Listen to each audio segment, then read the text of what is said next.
அபிஷேகப்பாக்கம் கிராமத்தை சார்ந்த தவிலிசை கலைஞர் தட்சிணாமூர்த்தி. எங்களுடைய குடும்பத்தினுடைய குலதொழிலே தவில் நாதசுரம் வாசிப்பது தான். இந்த இசைத்துறையில் நான் 15 வயதிலிருந்து 52 ஆண்டுகள் இன்று வரையில் அந்த இசையை செம்மையாக செய்து வருகிறேன்.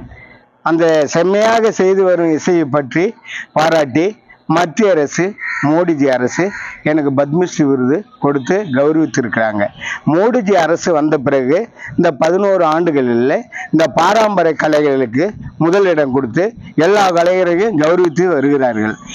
பாரம்பரிய கலைகள் இந்தியா முழுக்க மோடிஜி வந்த பிறகு இந்த கலைகள் எது மறையுமோ அது மாதிரி கலைகளெல்லாம் முன்னுக்கு தமிழ்நாட்டில் ஒரு பறை இசை கலைஞருக்கு வரலாறு காணாத மோடிஜி அரசு பறை இசை கலைஞரை பத்மஸ்ரீ கொடுத்து கௌரவித்துறாங்க மோடிஜி அரசு.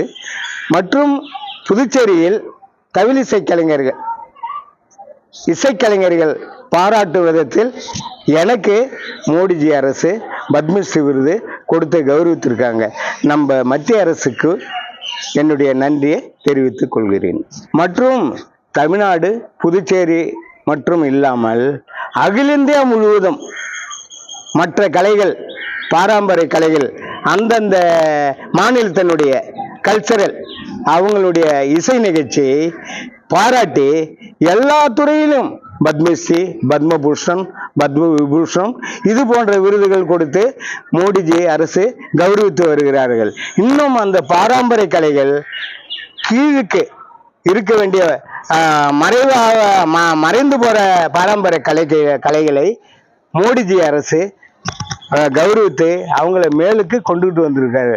இந்த 11 ஆண்டுகள் மோடிஜி அரசு இசைக்கலைஞர்களுக்கும் மற்ற மக்களுக்கும் அகில இந்தியா அனைத்து துறைகளிலும் மோடிஜி நல்லதை செய்து மக்களுக்கு வாழ்வாதாரத்தை தேடி கொடுத்து கொண்டு இருக்கிறார்கள். அவர்களுடைய மத்திய அரசுக்கு என்னுடைய நன்றியை சொல்லி நன்றியை காணிக்கையாக்கி